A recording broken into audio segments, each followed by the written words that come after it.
So ayun, may nakuha tayong trip.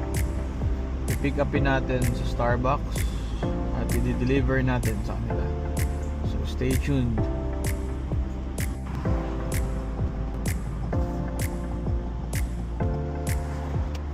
In 300 meters, turn left.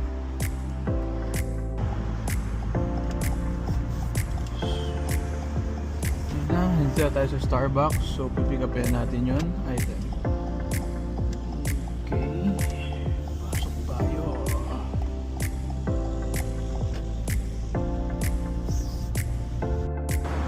Starbucks. Pick up ang order.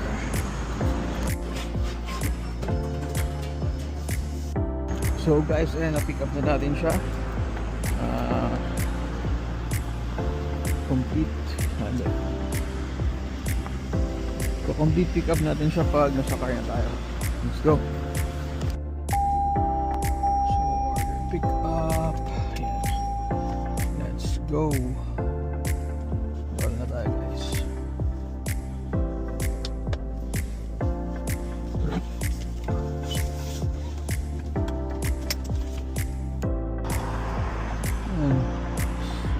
Ito yung first order natin sa ngayong araw. So, pang second day na natin mag-Uber.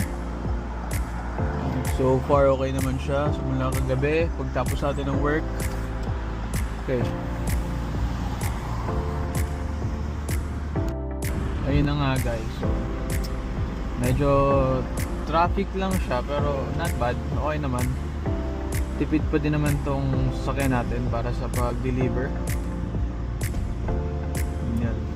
Malapit na tayo, 1 minute sabi ni Google Maps. In 300 meters, turn right. So pangalawang traffic light, mag-right tayo. Ayun na, nandito na tayo. Malapit pala siya sa pinag-groceryan namin minsan. Okay, right. Suite 531. Okay. So dyan kami nag-grocery guys. Dyan sa season. So mga Asian naman din ang nandiyan. Asian foods. Okay. Drop off. So order niya is sa Starbucks na galing. So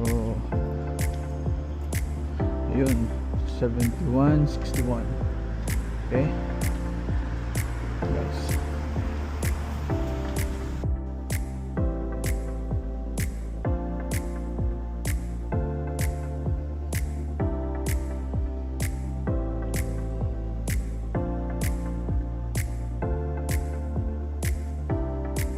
So naiiwanan natin, nag-drop off na natin sa customer. Nagkala tayo $358.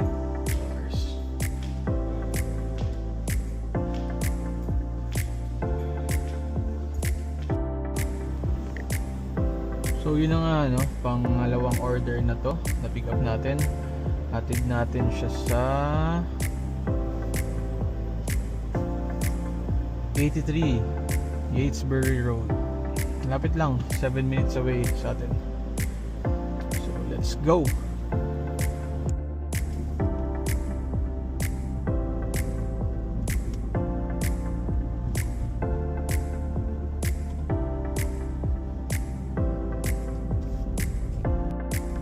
So 83 Yatesbury.